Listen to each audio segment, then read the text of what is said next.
تو ہمارا یہ نظریہ ہے، ہمیں بنایا اللہ نے. اب قرآن میں اس نے اپنا تعارف کروایا. اس قرآن میں وہ ہمیں بتاتا ہے کہ تم مرنے کے بعد ختم، تمہیں دوبارہ زندہ، اور تم سے چند سوالات پوچھے جائیں گے. وہ اصل میں تو میرا ٹاپک تھا ان سوالات کو آپ کے سامنے پیش کروانا. وہ سوالات یہ پوچھے جائیں گے کہ تم نے 4 باتوں پہ عمل کیا کہ نہیں کیا. آپ نے کوئی سوال پوچھنا ہے تو پرچی پہ لکھ کے رکھ لیں تو زیادہ اچھا ہے. 4 باتوں پہ تم نے عمل کیا کہ نہیں کیا.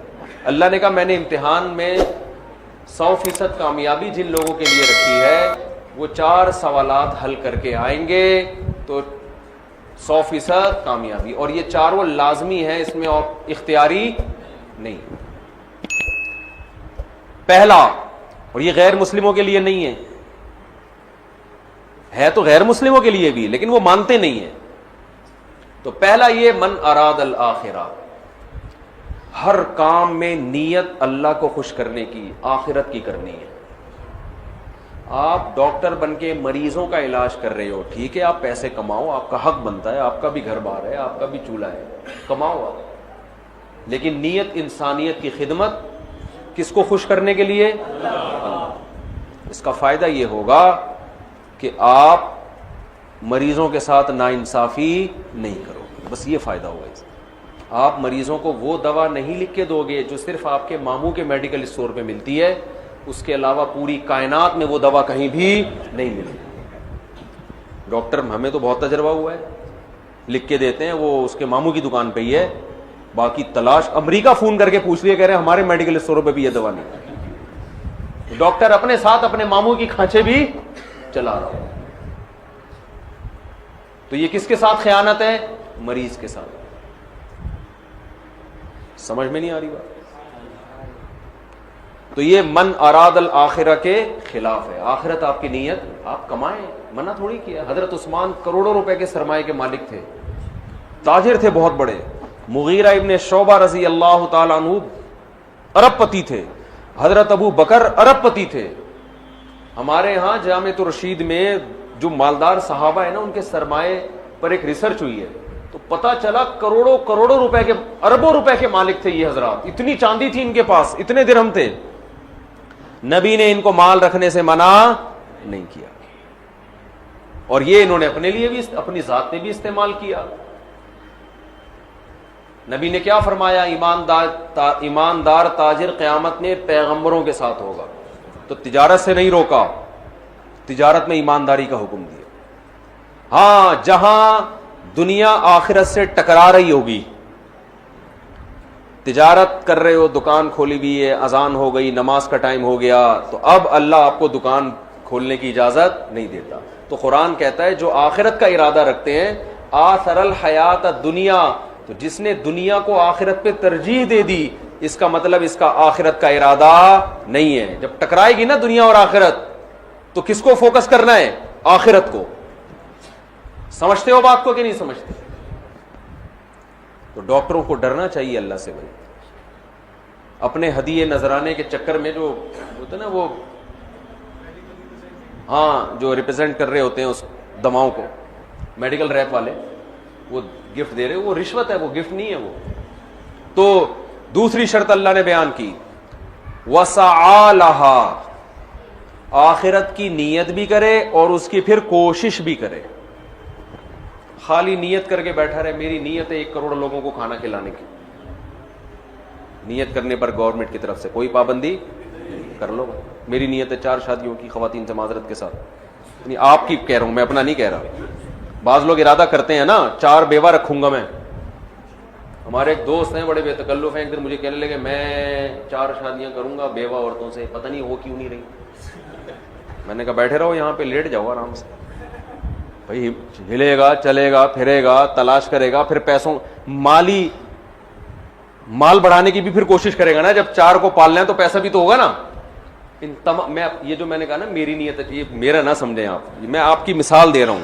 جیسے ڈاکٹر کہتا ہے نا، سخی کہتا ہے میری نیت ہے 1 کروڑ لوگوں کو کھانا کھلانے کی. تو بہت سے لوگ ارادہ کر کے بیٹھے ہوئے، ہم بیوہ عورتوں کا گھر بسائیں گے، طلاق یافتہ عورتوں کا گھر بسائیں گے، اور آرام سے لیٹے ہوئے. صحیح، میں حج کروں گا، میری نیت ہے حج کرنے کی، تو بھائی حج پہ تو پیسوں فری میں حج ہوتا ہے بھائی، پیسے لگتے ہیں، حج درخواستیں آتی ہیں، یہ آپ سوالات جمع کرتے رہنا ایک ایک کر کے، پھر مجھے دے دیے گا آخر میں. تو کوشش کیوں نہیں کر رہا؟ میری نیت ہے تبلیغ میں 4 مہینے لگانے کی، تو اب تھوڑا ہل جل بھائی کچھ کر، 4 مہینے لگانے کے لیے گھر میں 4 مہینے کا راشن بھی ڈال. کیا خیال ہے؟ بچوں کی نگرانی کون کرے گا اس کا انتظام کر. دوسری بات یہ کہ بیگم کے پاس کون رہے گا، اکیلی ہے، اس کا بھی انتظام کر، اس کو اپنی اماں کے گھر پہنچا دے خرچہ دے کے. سسرال کے خرچے پہ تبلیغ میں جانا ٹھیک نہیں ہے. اپنے خرچے، تبلیغ والے کہتے ہیں اپنا جان اپنا مال اپنا وقت. یہ نہیں کہ سسرال کا پیسہ، سسرال کی ٹینشن. بعض لوگ جا رہے ہوتے ہیں، بیگم کو ابا کے یہاں پہنچایا، خود 4 مہینے کے لیے نکل گئے. ابا کہتا ہے میں کم وقت رخصت اس لیے کیا تھا کہ تو کھلائے گا اس کو. وہ ایک صاحب مجھے ملے چند دن، ابھی میرا سوات میں بیان تھا نا، وہ ایک صاحب نے کہا میں 1 سال تبلیغ میں لگا کے آیا ہوں، میرے بچے بگڑ گئے.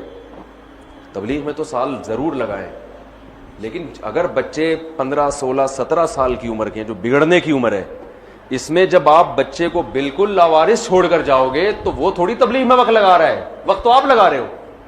وہ چرسیوں میں اٹھ بیٹھ گیا، وہ ہیروئنچیوں میں بیٹھ گیا، وہ تو برباد ہو جائے گا. اس کا پہلے انتظام کر کے جاؤ.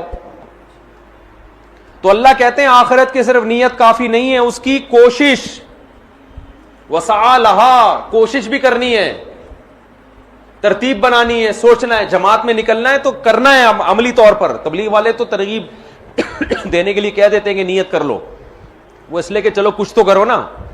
جب نیت کرے گا تو انشاءاللہ ہلے گا بھی تھوڑا سا وہ، لیکن پھر اس کے بعد کچھ کرنے کی کوشش بھی کرے. عورت چاہتی ہے میں پردہ کروں، تو خالی نیت سے تھوڑی ہوگا بھائی، تھوڑی سی تو ہمت بھی کرے نا، کوشش کرے.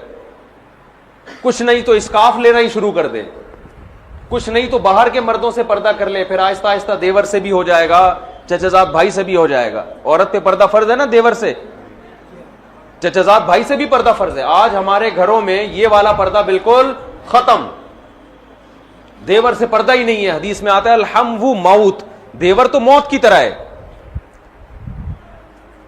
اب لوگ کہتے ہیں اب بھابیاں جب دیور سے پردہ کرتی ہیں دیور کو غصہ آتا ہے کہ میری کیا غلط نظریں ہیں کیا؟ شریعت نے یہ نہیں کہا کہ جس کی نظریں غلط ہو اس سے پردہ کرو، جس کی غلط نظریں نہیں ہیں اس سے پردہ نہیں. کیونکہ نظروں کا کوئی لیبارٹری ایسی نہیں ہے کہ ڈاکٹر کو چیک کرائیں تو ڈاکٹر کہے گا یہ 2 نمبر نظریں ہیں اس کی. ڈاکٹر آنکھیں چیک کر کے یہ تو بتا سکتا ہے کہ نظر کمزور ہے یا 6/6 ہے.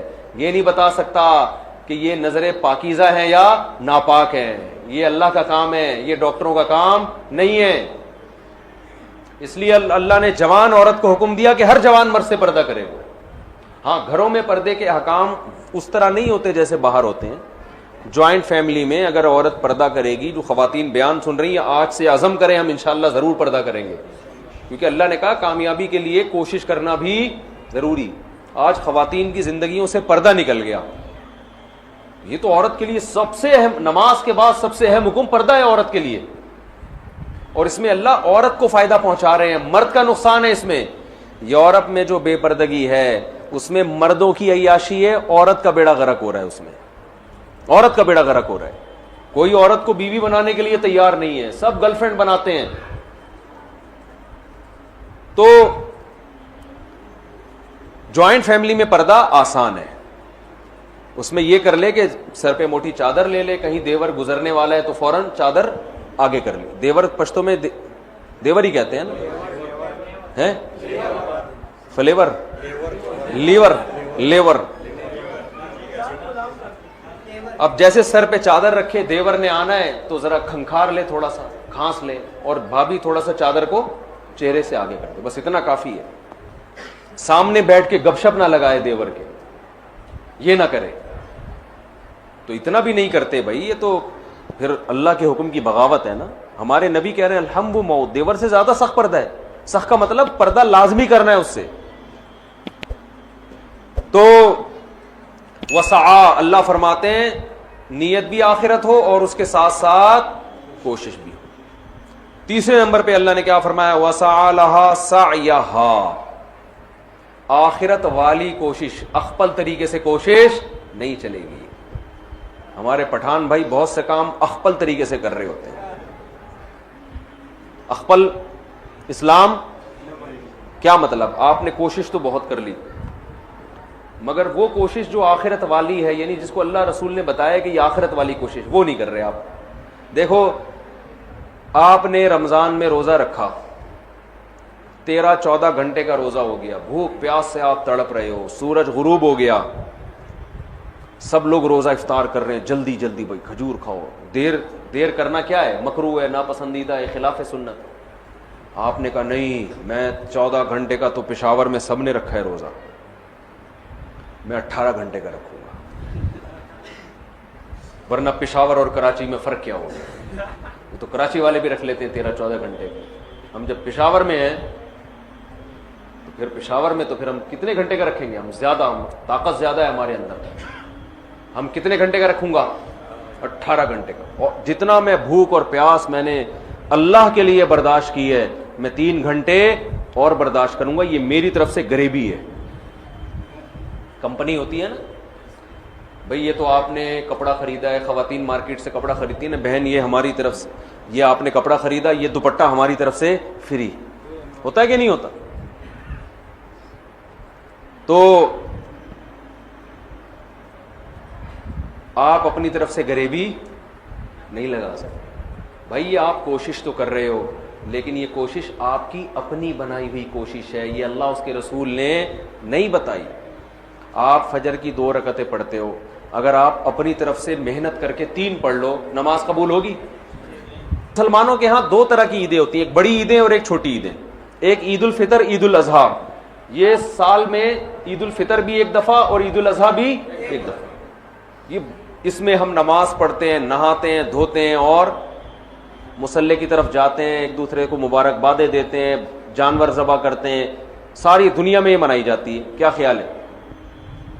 اور ایک ہفتے میں ایک ایسی عید ہے جو ہر ہفتے ریپیٹ ہوتی ہے، جس کو جمعے کا دن کہا جاتا ہے. یہ بھی چھوٹی عید ہے. یہ بھی کیا ہے؟ اس میں بھی کچھ عید کا لک اللہ نے ڈالا ہے. اس میں بھی خطبہ ہوتا ہے، اور عید الفطر اور عید الاضحیٰ میں بھی کیا ہوتا ہے؟ خطبہ. اس میں بھی 2 رکعتیں، ان میں بھی 2 رکعتیں. اس میں بھی نہاتے دھوتے ہیں، سنت ہے. اور ان دونوں عیدوں میں بھی کیا خیال ہے بھائی؟ نہاتے. ان دونوں عیدوں میں روزہ حرام، اور جمعے کے دن بھی روزہ مکروہ.